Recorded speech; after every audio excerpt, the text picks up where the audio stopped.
The air was thick with the scent of gunpowder, an acrid cloud hanging low over the battlefield. The earth trembled beneath the relentless pounding of cannon fire, and the cries of men, some in defiance, others in despair, echoed through the smoky haze. Here, on the rolling plains near a small Belgian village known as Waterloo, the fate of an empire hung in the balance.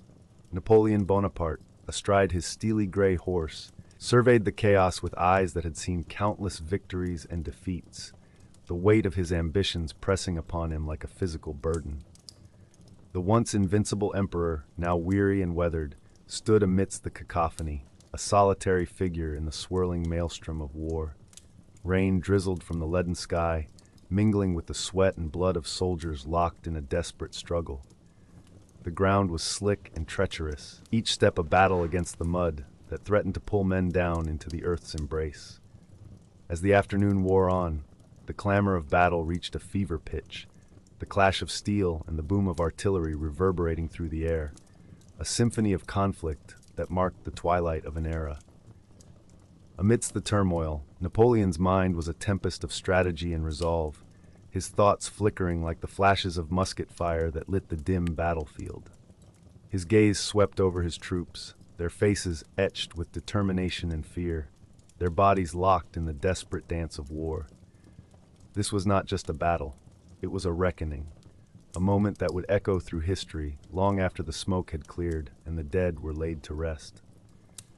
But to understand how we got here, to this day of reckoning beneath the stormy Belgian sky, we must step back through the tapestry of time to the beginning of a life marked by extraordinary ambition and profound consequence. In the quiet, sun-drenched village of Ajaccio on the island of Corsica, life unfolded slowly beneath the azure skies of the Mediterranean. The air was thick with the scent of wild rosemary and the distant hum of cicadas. Here on August 15, 1769, in a modest house lined with whitewashed stone, a child was born into a world teetering on the brink of change, a world that would one day tremble beneath his feet. His name was Napoleon Bonaparte.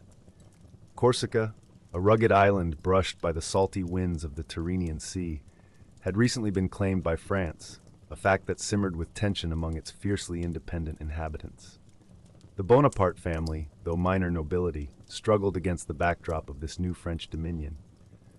Carlo Bonaparte, Napoleon's father, was a man of ambition, always reaching for more, while his mother, Laetitia, was known for her steely resolve and unyielding spirit. Together, they navigated the complexities of their social standing, instilling in their children the belief that destiny was something to be seized, not waited upon. Young Napoleon grew up amidst these contradictions, in a household filled with the laughter and quarrels of his siblings. The Corsican landscape, a tapestry of jagged mountains and rolling hills, was his playground, its harsh beauty echoing in the boy's restless heart. Yet even as he roamed these wild terrains, dreams of a greater world beyond the island's shores began to form in his mind. The Bonaparte family, despite their noble lineage, lived a life far from opulence. The air inside their home was often thick with the smell of simple stews simmering over the hearth, while the walls bore witness to lively debates over politics and philosophy. Carlo was determined to see his children educated in France, believing fervently in the power of learning. And so, when Napoleon was just 9 years old, he was sent across the sea to the mainland to pursue an education that would set the course of his extraordinary life. France in the late 18th century was a country simmering with discontent. The streets of Paris smelled of fresh-baked bread and the sweat of laborers, yet beneath this veneer lay the rumblings of revolution. The opulent palaces of the aristocracy stood in stark contrast to the cramped, dank quarters of the common people. A sense of unease hung in the air like a thick fog as the ideals of liberty, equality, and fraternity began to take root in the hearts of the oppressed. At the military school of Brienne-le-Château, young Napoleon was an outsider, Corsican by birth, French by circumstance. He was often solitary, his thick Corsican accent marking him as different. Yet his mind was as sharp as the mountain winds of his homeland, and he devoured books on history and strategy with a fervor that set him apart. His teachers noted his brilliance, a fire that burned within his slight frame, a relentless drive to prove himself. Napoleon's time at Brienne was punctuated by moments of both triumph and struggle. The clamor of boys at play and the steady rhythm of marching drills filled the air, while the scent of ink and parchment lingered in the classrooms where he honed his skills. He was not the tallest nor the strongest, but he possessed a mind that could outmaneuver any opponent, a trait that would serve him well in the years to come. As the revolution swept through France, toppling the old order and reshaping the nation, Napoleon found himself drawn into its turbulent current. The streets of Paris, once bustling with the commerce of daily life, now bore witness to the fervent cries of a populace demanding change. The air was charged with the acrid smoke of gunpowder and the metallic tang of fear mixed with hope. It was in this crucible of chaos that Napoleon began to forge his path. The revolution offered opportunity for those bold enough to seize it, a chance to rise above the circumstances of birth and claim one's fate. Napoleon, with his strategic mind and charismatic presence, quickly ascended the ranks. He became a figure of both admiration and envy among his peers, his ascent marked by a series of victories that showcased his brilliance on the battlefield. In these early years, the young general cut his teeth on the campaigns in Italy, where the rugged terrain and unpredictable weather mirrored the challenges he faced. The scent of damp earth and gunpowder filled the air as Napoleon led his troops to victory against formidable odds. His leadership inspired unwavering loyalty among his men, who followed him through the mud and blood of countless skirmishes, drawn by the magnetism of his vision. Yet, beneath the triumphs and accolades, a more complex portrait of Napoleon began to emerge. He was a man driven by an insatiable hunger for power and recognition, traits that would both elevate and eventually undo him. The world of politics, with its shifting alliances and treacherous undercurrents, was as much a battlefield as any he had encountered. And within this world, Napoleon maneuvered with the precision of a master tactician. As he rose to prominence, the whispers of ambition that had once been mere echoes in his mind grew louder, urging him toward a destiny that seemed both inevitable and perilous. The air of Europe was filled with the tension of impending change, as Napoleon's ambitions cast a long shadow over the continent. He was hailed as a hero by some, a tyrant by others, yet all recognized the force of nature that he had become. In this world where the fate of nations seemed to hang in the balance, Napoleon Bonaparte stood as both a product and a shaper of his time. His origins, rooted in the rocky soil of Corsica, had given rise to a figure who would redefine the very fabric of Europe. The child who had once imagined a life beyond the confines of his island home had become a man whose influence would ripple across history.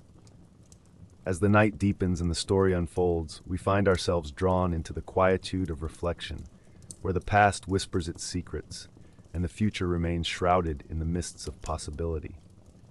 In this space, where history and dreams converge, the tale of Napoleon Bonaparte continues to beckon, inviting us to explore the depths of ambition, the costs of power, and the enduring legacy of one man's indomitable will.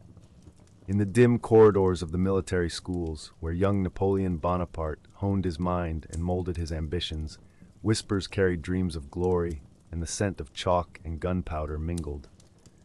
The air was thick with the promise of transformation, not just for the boy from Corsica, but for the very fabric of France itself. He was a solitary figure among his peers, often seen pacing alone under the shadow of oak trees at Brienne-le-Château, his thoughts a whirlwind of strategy and statecraft.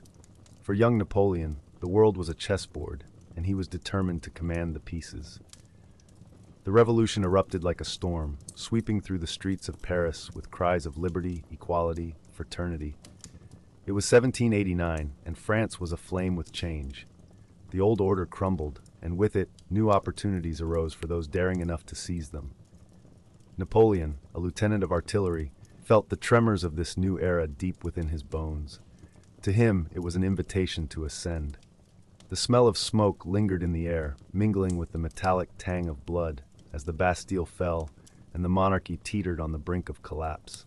Napoleon's rise through the ranks was as swift as it was calculated. In 1793, the siege of Toulon presented his first significant command. The city's harbor was a cacophony of cannon fire and shouted orders, the salt spray mingling with the acrid smoke of gunpowder. It was here, amid the chaos, that Napoleon's star began to rise. His strategic acumen turned the tide, leading to a French victory and earning him the rank of brigadier general at just 24. The scent of victory was intoxicating, a heady perfume that clung to his uniform and whispered of future triumphs. The years that followed were a testament to Napoleon's relentless drive. By 1796, he commanded the army of Italy, transforming it from a ragged band of men into a formidable force. The alpine air was sharp, biting against the skin as his troops marched through the rugged terrain. Each victory added to Napoleon's legend, the stories of his brilliance spreading like wildfire across the continent. His soldiers adored him, not just for his victories, but for his ability to inspire. They saw in him a reflection of their own hopes for a new France, one forged in the fires of revolution. Yet, with each step higher, the stakes grew. In 1799, the political landscape of France was a fractured mosaic, ripe for someone with the audacity to reshape it. Napoleon returned from his Egyptian campaign, the desert sun still lingering on his skin, ready to seize his moment. The coup of 18 Brumaire was swift, a masterful stroke that left little doubt of his intent. He emerged as first consul, the architect of a new government, his power expanding like ripples on a pond. The air in Paris crackled with anticipation and uncertainty. The people, weary from years of turmoil, yearned for stability and prosperity. Napoleon promised both, and in him, many saw the embodiment of their revolutionary ideals. Yet, there were whispers of ambition unchecked, of power that might one day consume him. But for now, the city was alive with hope, the streets bustling with the energy of a nation on the cusp of transformation. Napoleon's vision extended beyond France's borders. In 1804, with a crown resting on his brow, he declared himself Emperor of the French, his coronation a spectacle of opulence and power. The air inside Notre Dame was heavy with incense, the light filtering through stained glass casting kaleidoscopic patterns on the stone floor. Here was the culmination of his ascent, a moment that crystallized his journey from obscurity to the zenith of power. Yet, even as he stood at the pinnacle, the seeds of his eventual fall were sown. Europe watched with a mix of awe and apprehension. Some saw a military genius who could reshape the continent, while others saw a tyrant whose ambitions knew no bounds. The Napoleonic Code, a testament to his vision, promised to reform society, to lay the groundwork for a future where law and order reigned. It was a beacon of light, a promise of modernity amidst the tumult of empires clashing. But as Napoleon's empire expanded, so too did the shadows of resistance. The streets of Vienna, Berlin, and Madrid echoed with the footsteps of armies, the air thick with the smoke of battles won and lost. The people living through this era were caught in a whirlwind of change, their lives shaped by forces beyond their control. To them, Napoleon was a figure of both fear and fascination, a man whose destiny seemed intertwined with that of the continent itself. The turning points came swiftly, each one a fork in the road that could have led to a different future. The invasion of Russia in 1812 was one such moment, a campaign marked by hubris and miscalculation. The Russian winter was a brutal adversary, its icy breath sapping the strength of Napoleon's Grande Armée.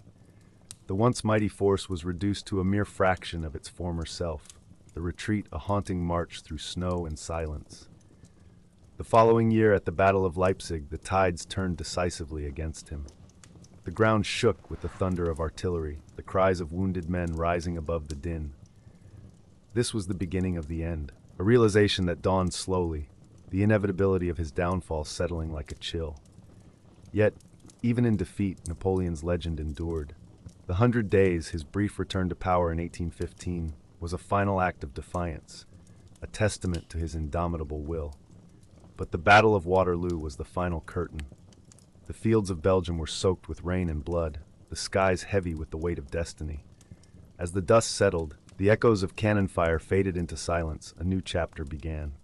Exiled to St. Helena, Napoleon's days ended far from the grandeur of his empire. The island was a lonely prison, the sound of waves crashing against rocky shores, a constant reminder of his isolation. Yet even in solitude, his legacy continued to shape the world. A complex tapestry of ambition and consequence. Napoleon Bonaparte's story is one of profound impact, a reminder of the heights one can reach and the inevitable descent that follows. As the night deepens, let the story of ambition and history's inexorable march lull you to sleep, where dreams may wander through the echoes of a world forever changed. The weight of empire bore heavily on Napoleon's shoulders as he gazed across Europe, a continent shaped by his ambitions and yet resistant to his grasp. The year was 1812, and the emperor's dreams of dominion led him to a fateful decision.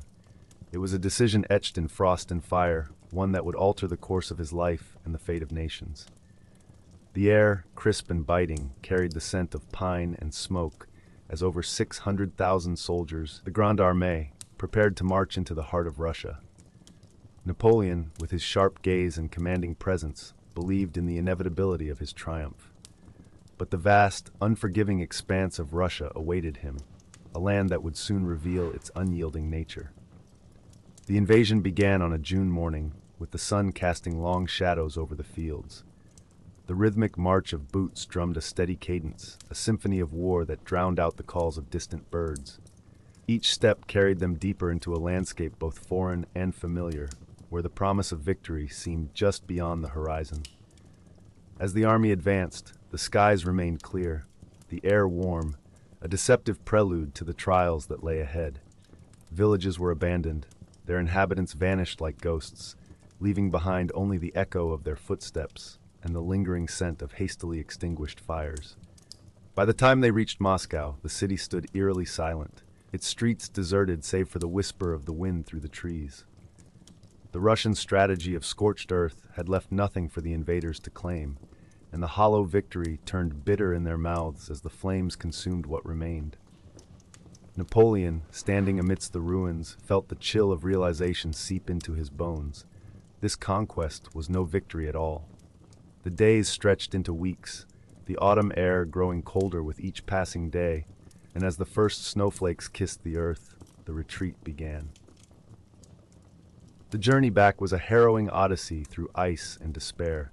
Frost clung to the soldiers' coats, their breath visible in the frigid air, each exhalation a testament to their struggle for survival. Starvation and hypothermia claimed thousands, the road littered with the fallen whose stories would never be told. Wolves howled in the distance, the sound carrying on the wind, a reminder of nature's indifference to human suffering. On December 5th, Napoleon reached Smorgoni, where he made a fateful decision. He would leave his army and return to Paris, driven by the need to preserve his empire and his legacy. His departure was a silent affair, the only sound the crunch of snow underfoot and the soft murmur of his aides.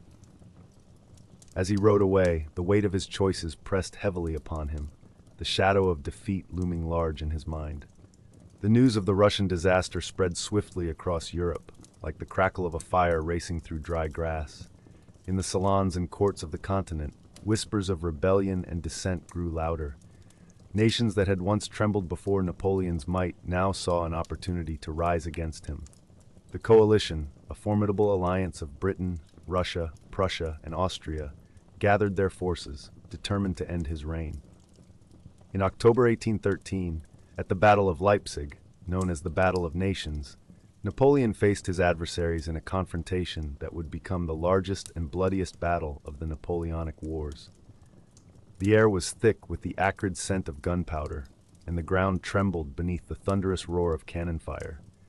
For 3 days, the armies clashed, the cries of the wounded mingling with the relentless drumbeat of war. On the final day, Napoleon, realizing the battle was lost, ordered a retreat. But it was too late. The river Elster, swollen and treacherous, claimed the lives of many as they attempted to flee. The defeat shattered the illusion of invincibility that had long surrounded the emperor. As he retreated across the Rhine, the reality of his crumbling empire became ever clearer. In the spring of 1814, with enemy forces converging on Paris, Napoleon's marshals, weary and disillusioned, urged him to abdicate. On April 6th, he relented, signing the document that would send him into exile on the island of Elba. In the quiet of his new domain, Napoleon reflected on the choices that had led him to this point. The island, with its gentle breezes and azure waters, was a world apart from the chaos of war. Yet, even in exile, the fire of ambition burned brightly within him. He plotted his return, the thought of reclaiming his empire a constant companion. And so, on a February day in 1815, Napoleon set sail from Elba, the sea a vast expanse of possibility before him.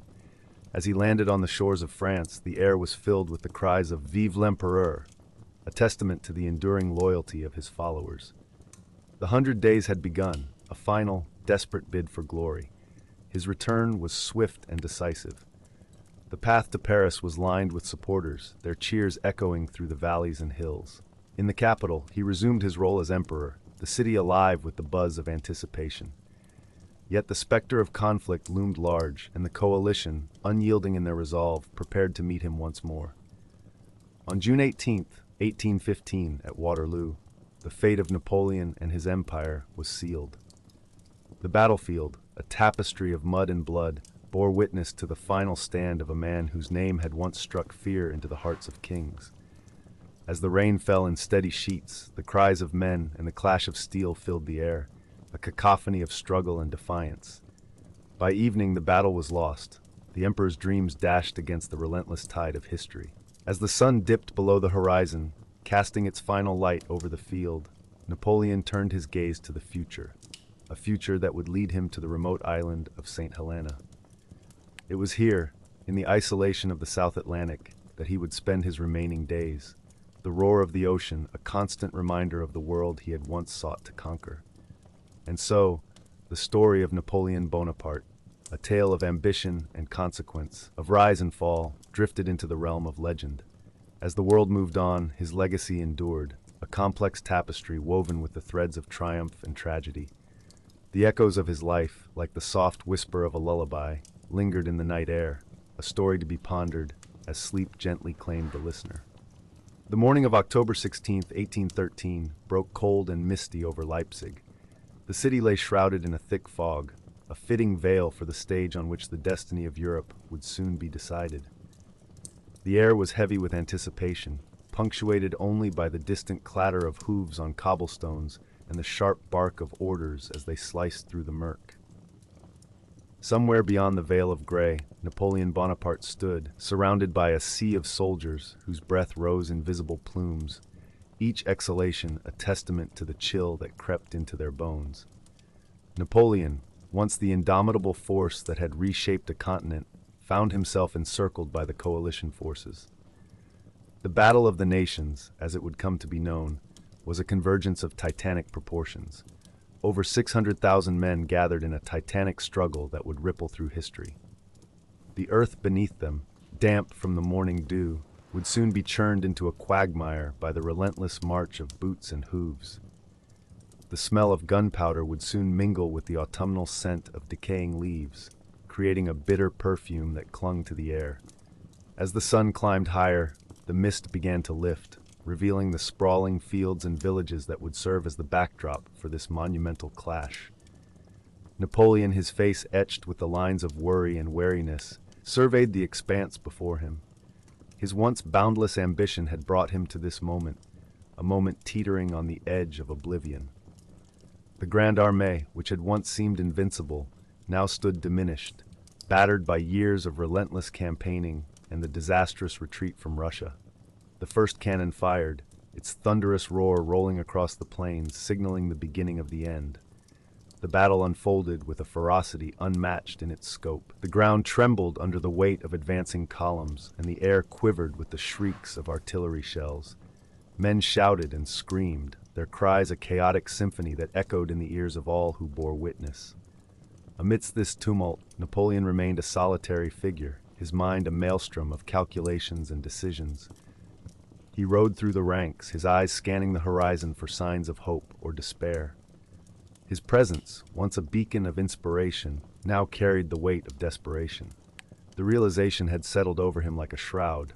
The tide was turning, and he was powerless to stem its flow. As the hours wore on, the battle ebbed and flowed, a deadly dance of advance and retreat.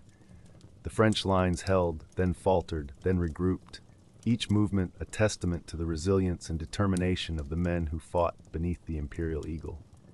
But the coalition forces were unrelenting, their resolve hardened by years of struggle against the man who had once seemed invincible. The afternoon sun dipped low in the sky, casting long shadows across the fields of Leipzig. The sounds of battle began to wane, replaced by the moans of the wounded and the crackle of fires that dotted the landscape. The air was thick with smoke, a suffocating blanket that obscured the vision and stung the eyes. Napoleon, his heart heavy with the weight of inevitability, knew that the day was lost. The coalition had prevailed, their numbers and resolve overwhelming the remnants of his once mighty army. As night fell, the French began a retreat. The road to France lay open, a path marked by defeat and humiliation. The soldiers trudged onward, their spirits battered yet unbroken, their loyalty to their leader a fragile thread that bound them to a shared fate. Napoleon, riding at their head, felt the burden of his choices, each step a reminder of the empire that now lay in ruins.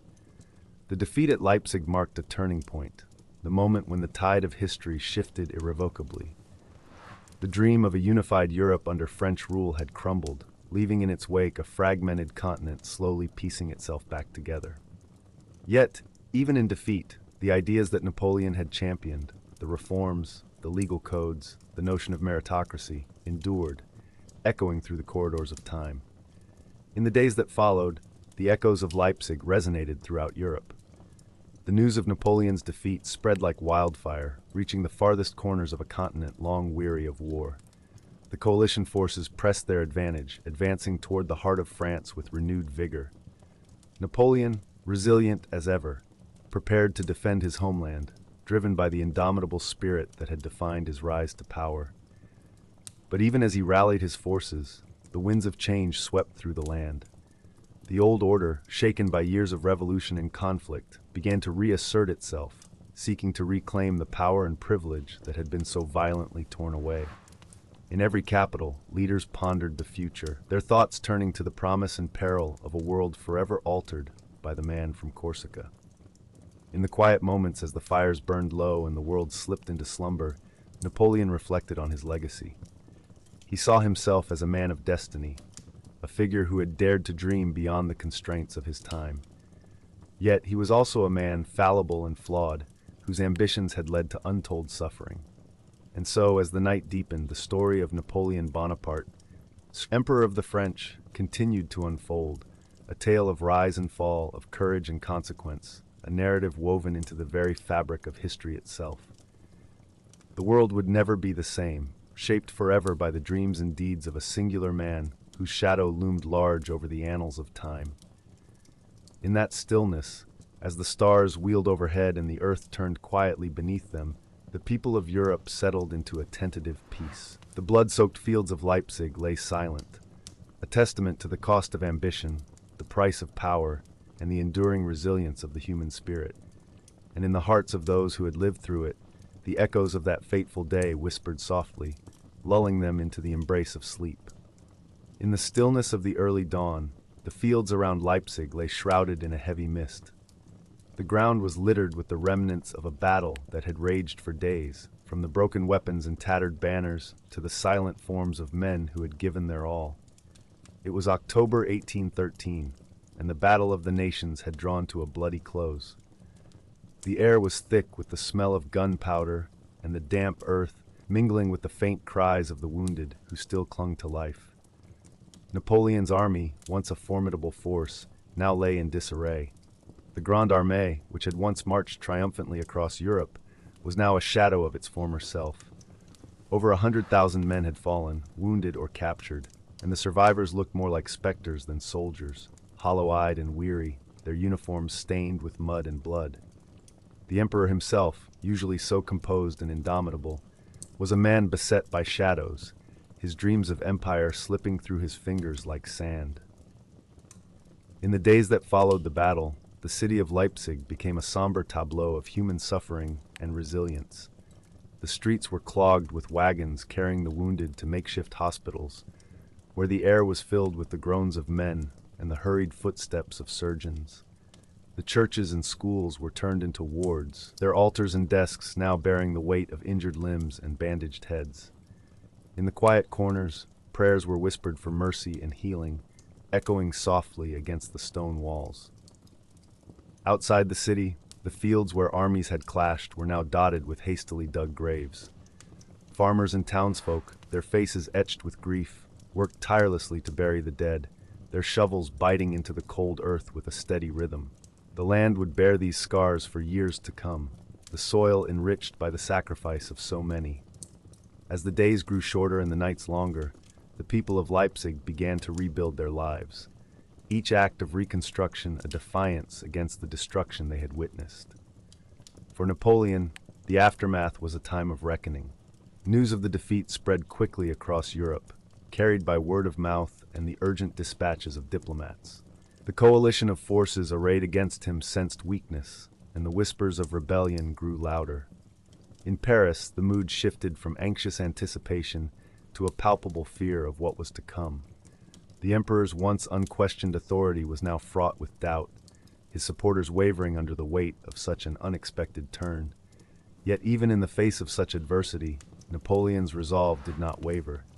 He returned to Paris with a determination to rebuild his forces, to reclaim his vision of a united Europe under French hegemony. He moved through the halls of the Tuileries with a renewed energy, seeking out allies and planning his next moves. But the world had changed in those few days at Leipzig, and the tides of fortune had begun to turn against him. In the months that followed, the landscape of Europe shifted dramatically. Nations once cowed by Napoleon's might now found their voices, rallying under the banners of resistance. Austria, Prussia, and Russia, emboldened by their victory, pressed forward with renewed vigor, reclaiming territories and forging new alliances. The balance of power, long dominated by the French Empire, began to tip inexorably toward the coalition. The winter of 1813 was harsh, the chill winds carrying with them whispers of further conflict. In the countryside, villages that had suffered under the yoke of war began to see signs of hope. Families reunited with loved ones who returned from the front, their faces lined with the weariness of battle and the relief of survival. Towns held quiet celebrations, their people gathering around fires to share stories of endurance and loss, each tale a thread in the tapestry of a war-torn continent. For those who had fought at Leipzig, the memories lingered long after the cannons fell silent. The soldiers who returned home were changed, their eyes haunted by the sights they had witnessed. Their stories, spoken in hushed tones by the fireside, told of valor and despair, of comrades lost and the thin line between life and death. In every village and town, these tales wove a shared history, binding the people together in a collective memory of sacrifice and resilience. As spring approached, the ground thawed, and the first green shoots pushed through the earth, signaling a time of renewal. Yet for Napoleon, the seeds of his empire were already sown deep in the soil of Europe, and their harvest was uncertain. The 100 days lay ahead, a final chapter in the saga of a man who had once commanded the world stage. His legacy, like the land he had sought to conquer, was a complex tapestry of ambition and consequence. Back on the island of Elba, where he was soon to find himself once more, the sea whispered against the shores with an eternal rhythm. It was a place of reflection and exile, where the weight of past glories and defeats would settle upon his shoulders. There, amidst the salt air and the solitude, Napoleon would confront the limits of his dreams. The world he left behind was one forever altered by his ambition, a Europe reshaped by war and peace, by alliances forged in the crucible of conflict. The Napoleonic Code, his enduring gift, continued to influence legal systems far beyond France's borders, a testament to his vision of order amidst the chaos. Yet the scars of battles like Leipzig, Waterloo, and countless others remained etched in the landscape and the hearts of those who had lived through them.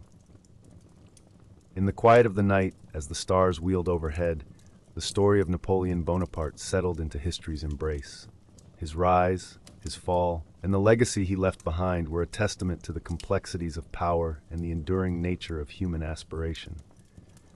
For those who listened, eyes closed and minds adrift, the echoes of his life whispered through the dark, a tale of empire and exile, of triumph and defeat, drifting away on the soft currents of sleep. As the echoes of cannon fire faded and the smoke of battle cleared, the story of Napoleon Bonaparte transformed into something far grander than the mere sum of his victories and defeats. Nearly 2 centuries have passed since the emperor's ambition cast its long shadow over Europe, yet his presence endures, etched into the annals of time, whispered in the corridors of power, debated in the minds of scholars. His tale is a tapestry woven with threads of triumph and tragedy, a story that has been remembered, distorted, and mythologized over the years. Napoleon's legacy is as complex as the man himself. His rise to power during the tumultuous aftermath of the French Revolution was nothing short of meteoric.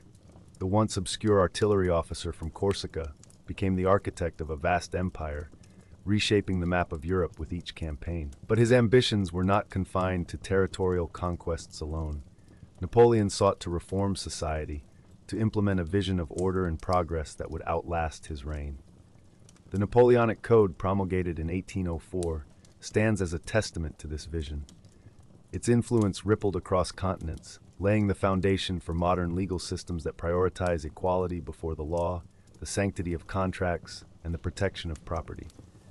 Yet, as his empire expanded, so too did the resistance against it. The Napoleonic Wars unleashed waves of conflict that swept across Europe, drawing nearly every nation into the maelstrom. The cost was staggering. Millions of lives lost, cities reduced to rubble, economies strained to the breaking point. The echoes of these tumultuous years can still be heard in the national identities forged amidst the fires of war.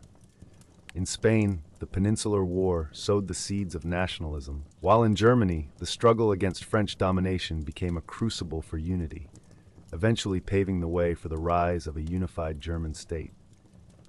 Napoleon's downfall was as dramatic as his ascent. The disastrous Russian campaign of 1812 marked the beginning of the end. As winter tightened its grip and the Grande Armée was decimated by the elements, the myth of Napoleon's invincibility shattered. The retreat from Moscow, its horror and despair etched into the frozen landscape, became a symbol of hubris, a cautionary tale of the perils of overreaching ambition. Even in exile, first to Elba and later to the remote island of St. Helena, Napoleon's influence endured. His return to power during the 100 Days was a final, audacious bid to reclaim his empire, a testament to his unyielding will and the loyalty he inspired. But the Battle of Waterloo, fought on the sodden fields of Belgium in June 1815, sealed his fate. It was a battle of epic proportions, a clash of titans that ended with Napoleon's ultimate defeat and his final exile to St. Helena, where he would die 6 years later on May 5, 1821.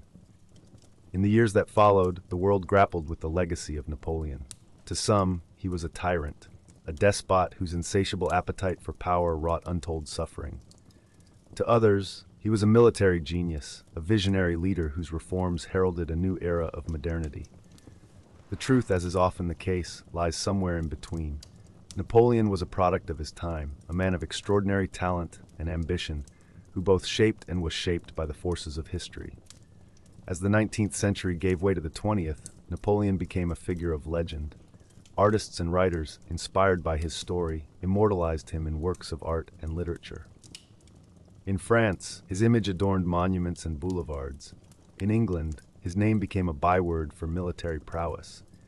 The myths surrounding his life, fed by both admirers and detractors, grew ever more elaborate, each retelling adding new layers to the narrative. In the realm of politics, Napoleon's legacy took on a life of its own. The ideas he championed, meritocracy, secularism, centralized governance, left an indelible mark on the fabric of society. His vision of a united Europe, though realized through conquest, foreshadowed future attempts at integration. The very name Napoleon became synonymous with power and ambition, invoked by leaders who sought to emulate his success or avoid his mistakes. Yet, as the world evolved, so too did the perceptions of Napoleon. In the aftermath of 2 world wars, his legacy was reevaluated through the lens of contemporary events. The balance between admiration and criticism shifted, reflecting the changing values and priorities of the times. Historians delved deeper into the archives, unearthing new insights into his life and reign, while scholars debated the implications of his policies on the course of history.